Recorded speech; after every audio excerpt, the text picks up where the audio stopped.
బాబాయ్ ఏంటిది ఇలా తిప్పేసుకుంటుంది అనుకుంటున్నారా? అదేనండి ఎగ్ జున్ను కేకు.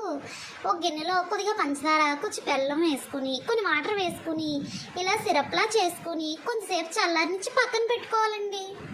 ఈలోగా ఒక గ్లాసులో పాలు, ఒక 3 గుడ్లు, 2 బ్రెడ్ స్లైసెస్, కొద్దిగా బెల్లం పొడి తీసుకుని ఒకదాని వెనకాల ఒకటి మిక్సీలో వేసి మెత్తగా మిక్సీ పట్టుకోవాలి.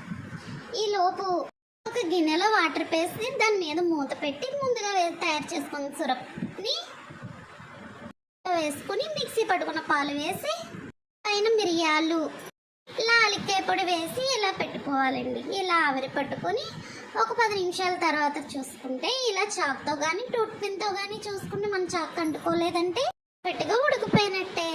గంటల పాటు ఫ్రిడ్జ్లో పెట్టి తీసి చూసి తిరిగేసుకుని తింటే ఉంటుందండి. పాలతో కట్టిన పర్వతం ఎక్కి పాట పాడినట్టు ఉంటుంది. అంత బాగుంటుందండి మరి.